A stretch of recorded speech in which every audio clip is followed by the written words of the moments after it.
ئەمڕۆ باز لەوەکەین کە پەروەردەی ئیسلامی و کاریگەری لەسەر گۆڕانکاری کۆمەڵگە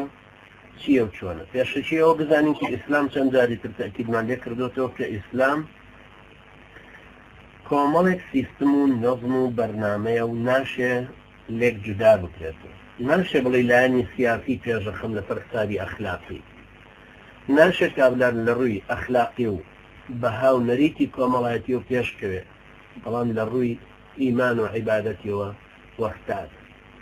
ناشێت کابرا لە لایەنی ئیمانەوە زۆر بچێتە پێش و لایەنی عیبادەتەکانی ئیهمالکە.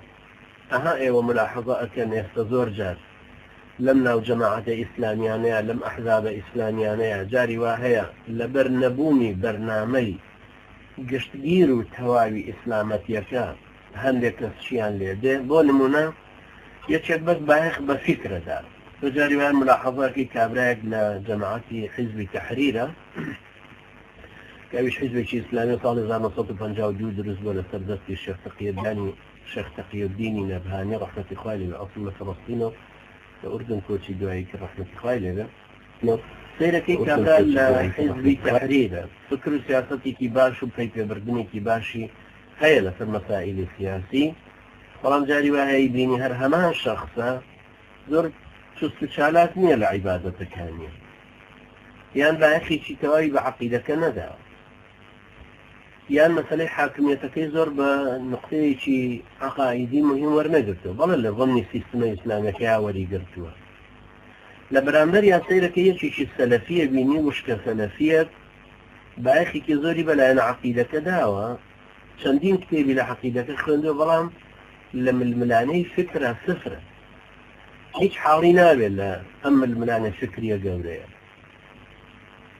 یعنی ناڕوا بەدە ئەوێ بزانە بانگەوازی پێغەمبەران ئەسڵەن کە مەسائیل عەقیدەکانیان هەمووی لە ئەو خەڵکانەیە چەسپاندووە و دەستە دەرکردووە، ڕووی جانی بە فکرەکەی ئەم ململانەیە چییە؟ سەری لێ دەرناکە کابرای وشکە سەلەفی. چۆن جاری واشەیە کابرایەک جیهادیە غیرەتی خۆی پاڵی پێوە ناو بێ بە جیهادی، یان ڕقوقینێک دوای لێ کردو، یان کاردانەوەیە دوای لێ کردو، یا هەستی گەنجەتی خۆی و لابردنی ئەو زەختەی لەسەرێکی دوای لێ کردو جاری وایە. ئەمە ئەگەر بێت و خۆمەڵە ئەدیل لە شەرعەکانی نەخرێتە پێشچاوەکو عیلم شەرعی وەری نەگرێ هەر فەنکچیەک دەرەچێت. دوایی کە هەستی کرد مبەڕیڕاتەکانی پاڵنەرەکەی نەماون سار دەبێت. یەکێکی کە سەیرەکەی لە عیبادەتە قاڵ بۆتەوە و مەشغوڵی عیبادەتی خۆیەتی، ئەویش وشکە سۆفیەکی لێ دروست بووە، ئاگای لە ململانەی دەرێ نییە، بایەخ بە سیاسەت نات، یان فەقیهێک احتیمامی زۆر بە خوێندنی شەرعیە، ئەبێ بە مەلا مهمەوە هەدەفەکەی ئەوەیە کە عەمامەکەی لەسەرکە و با لە لادەیەکی شابێت ببێ بە مەلا. ئەمە سەیرەکەی لایەنی عیلمە شەرعەکەی بەو شێوەی گرتو ئەو عیلمە شەرعەش کە ئەو خۆی پێ مقتەنیع ئەو یان لای ئەو مەلانی کە وەری گرتووە لە ئیپاری ئەو مەذهەبەی خۆیان وەری گرتووە. سەیرەکەی ئەمیش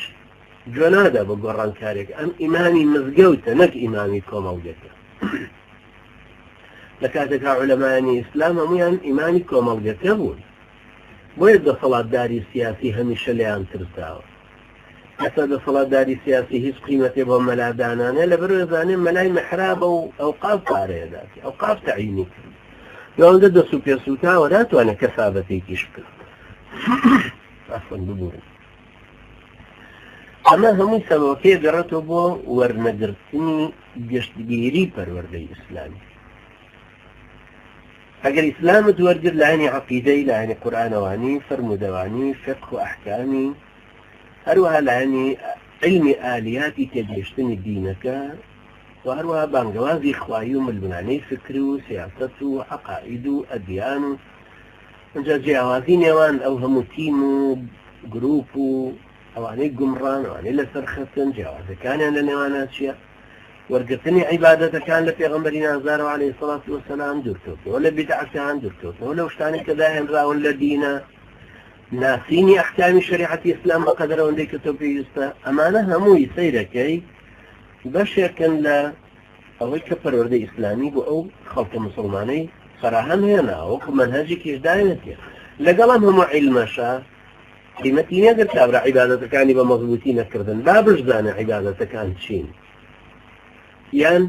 ڕفتار و ڕەوشتی مسلمانانەوە یا بانگەوازی خوایەتی بە پشت و درێژانەی پێغەمبەران هەڵ نەگرت و گۆڕانکاری کۆمەڵگەکەی لەسەر دەست وای زانیە بێ لە ماوەی ساڵ و 2 ساڵ ڕووبدا ئەمانە هەمووی خەلەل دروستەکەنەوە لە ڕێگا بۆیە ئەبینی زۆر جار ئێمە گەنجی مسلمانمان هەیە لەگەڵمانەکەوێتە ڕێ بەڵام دوای چەند ساڵێک پشت و درێژەکەی کۆتایی پێت یان عیبادەتەکانی لە شان قورسێت یان هەموو علمە شەرعی کە بۆی باسەکەنەوە جا ئەمە چێ فێرە بەسەو نازانە علم وەرگرتن تا ڕۆژی مردنت هەر واجبە لەسەرت فێر بی چونکە تۆ هێشتا چی فێر بووی لە ئیسلامەکە یان کارکردنی ئیسلام ئیسلامیش بۆ خۆی وەکو كل لا يتجزأ يعني إسلام كوية ذاكرة باش باشيكين وتومانا جوانترين ملكة جمالية ملاطبيني تو تشاوي هل كولي لوتي ببريو سريب تاشيو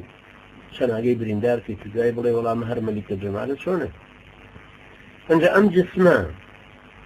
جسمي ام انسانة اتت ام جوانية وام شسو چالاكي عكسكاتوا كأن مكاني هموي ربط بن بيك دماغه يفتوجيه وربط وهر يشل أن مكان صفتي خويا بتواوي تستبر كردي وإذا كان يعني هم بكار بينا هم شامبيك أو بجوا فجنا شون الشيء سرق راسي كون دا مكاني عند مكان شلله ينقل يفليجه دەستی چەپ و قاچی چەپ بەجیا هەڵس و کەوتەکەن دەستی ڕاست و قاچی ڕاستی بەجیا لیک دێتە خوار و مێشک ئاگای لێ نییە ئاڕاستەش بدا بڵێ هەڵی گرەوە لە چولێو ناتوانێ هەڵی گرێت چاوێک خێل بووە بە شێوازە گەبینی یەکێکی تر قدرەتی بیرکردنەوەکەی کەمتر بوو یەکێکی کە پشتی چەماوەتەوە ناتوانێ هەندێک شت پێ ناتوانێ بیکە کوڕە یەکێکی تر شەلە یەکی تر گۆجە یەکی تر کوێرە یەکی کە كرة هل يجي لمعنى ماشي كم توجيهي شيء ذاتي ما دام أميرة كبو خوي لويا متكاملين لا توانا قرنا كاري كان درسك كم نمونة بالتواويل سربان جوازي خوايش همان شوي أم إسلام جوري كهاتو لا يعني عقيدة وفكري لا يعني علوم الشرعي شارزابون لعلوم قرآن والسنة وشارزابون لعبادة كانوا ممارسة كردنيان خو پرورده كردن وتزكية نفس الرفتار والروشت الرسان وقسن لەگەڵ مەریتی کۆمەڵایەتیەکە و پێوە ممارەسەکردن و پێوە پابەندبوونی لەگەڵ هەڵگرتنی بانگەوازی خوایی و کۆمەڵکاری و مەرجعیەت و ئیدارە و زانینی شێوازی کارکردنەکان وەکو سیاسەت و علم النەفس و کۆمەڵناسی و دەرناسی ئەم جۆرە شتانەی تر کە هەن پاشان بەگەڕخستنی وزەکان بە شێوەیەکی زیرەک و ئاقڵانە پلان بۆ دانا استراتیژیە دیاریکردن قۆناغەکان خۆلادان لە تیری دژمن لە زمانێکە هەمووی مخابراتە لە زمانێکە هەمووی ئەجهزەی کۆمپیوتەر و ئەلکترۆنیە بۆ مراقەبەکردن دۆزینەوەی خەڵکی ڕاستگۆ کە پایامەکەت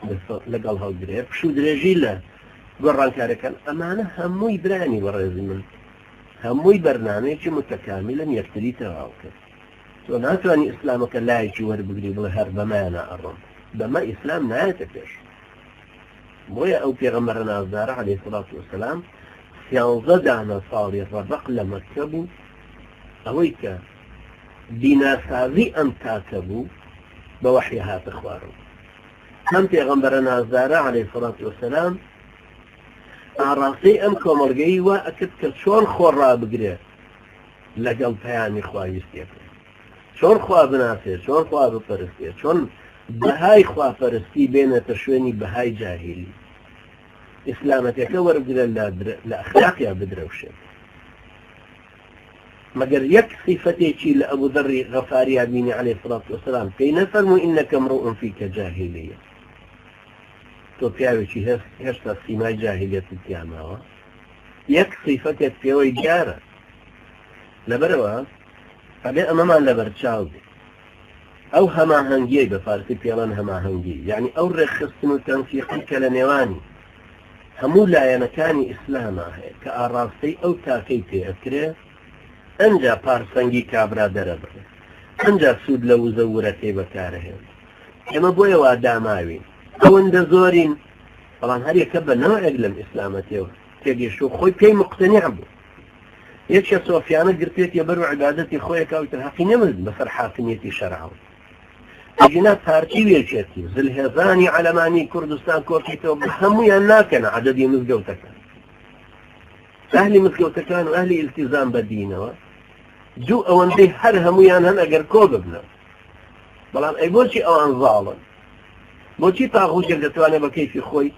یاسا و ڕێسای خۆی بێنەوە بەسەر خەڵکیان فەرزیکە بەڵام ئەهلە ئیسلامەکان هاتوانن هیچ شتێک لەبەرەوە نە مزگەوت ڕۆڵی ماوە نە کابرای مسلمان و وزەکانی هەمووی بەگەر خستون نە ئاراستە ئیسلامەکەشی دۆزیوەتەوە بەرەو چه ئاراستەیەکە ڕوە لەبەرەوە ئەو هەماهەنگیە لە نێوانی هەموو لایەنەکانە زۆر ضروریە بۆیە ئیسلام ئەم ئینسانەی کردووە بە سەرەتای دەستپێکردنی گۆڕانکاری ئەگەر لە یەکەم بەردی بناغەوە ئەم ئینسانە ئەگەر زۆر محکەم پەروەردە بوو زۆر چاک پەروەردە بوو ئەنجا ئیسلام کۆمەڵەکە هاوکاریەکە کۆمەڵەکە ئاڕاستەکە کۆمەڵەکە ئەخاتی کارێکی تر ئەمجارە قۆناغ بە قۆناغیان باتە پێشە بۆیە و ئاەتانەش ئاوا ئەهاتنە خوارەوە بۆیە قورئان هەمووی بە یەکجار نەهاتە خوارەوە